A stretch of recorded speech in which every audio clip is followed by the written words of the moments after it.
За спектакъла "Досадника" ми се обади режисьора Богдан Петканин, който ми каза, че има страхотна идея, че отдавна искал да работи с мен и много се зарадвах на предложението, още повече, че ми се сбъдне една американски тип театрална мечта, именно да работя с колеги актьори, с които никога до сега не съм работил на сцена.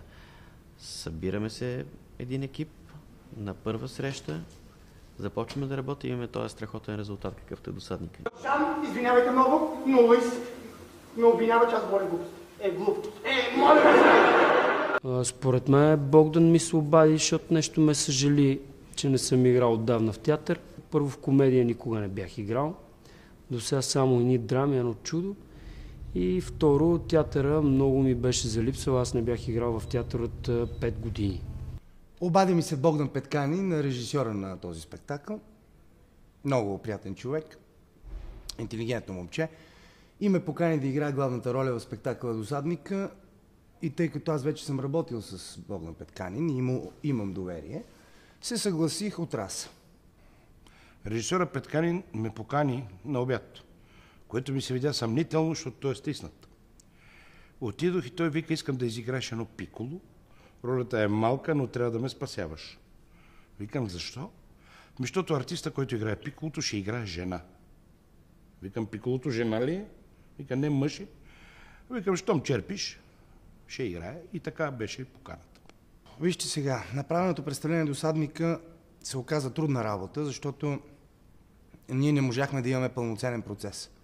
Репетирахме в Перник, всички участници са мега звезди в този спектакъл и много трудно се намираше време за репетиции общи. И в този смисъл продукта, който излезе накрая, е малко така виси на косъм. Вижте, господин, да не се идете. Ще ви обясня всичко. Представлението не е лошо, доста е смешно и ако беше станало още по-смешно, ще да е опасно за публиката, трябваше да разнасяме чаши с водичка, да не се задават. Смешно е представлението и стана горе-долу.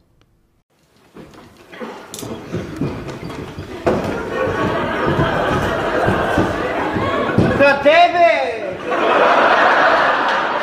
Дават се от смях тук, някой път се налага нещо първа помощ да се окаже, такива неща. Салоните им слагат допълнително столчета, стават скандали за места, пожарникарите се карат, защото много народ не може да си излезе от театъра и общо взето така. Абе, елате и ще видите.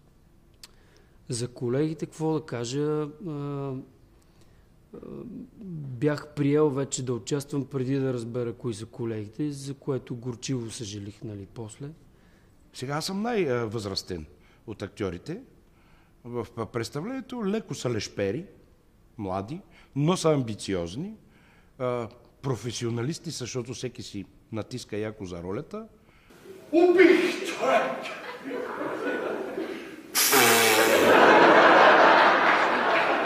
Но в крайна сметка те се оказаха не това, което си мислих за тях. Изключително свестни. И сега, ако трябва да кажа, нали, сериозно, страшно много се радвам, че така професионалният ми път ме срещна с тези хора. Визирам абсолютно всички. Мариан Бачев, Саша Токадиев, Дойнов, Петю Шайбата и Мишето Петров, който не познавах, другите ги познавах. Получи ни се бързо и беше много приятно. Продължава всъщност да е много приятно, даже ако трябва да бъда честен, става все по-приятно и по-приятно. Моят коментар за колегите какъв е? Това, което каза и Мариан Бачев, го чух. Действително за първи път работя с 90% от тези колеги, защото казвам 90%, единственият с когото съм работил е Александър Дойнов. Голям актьор, много добър човек.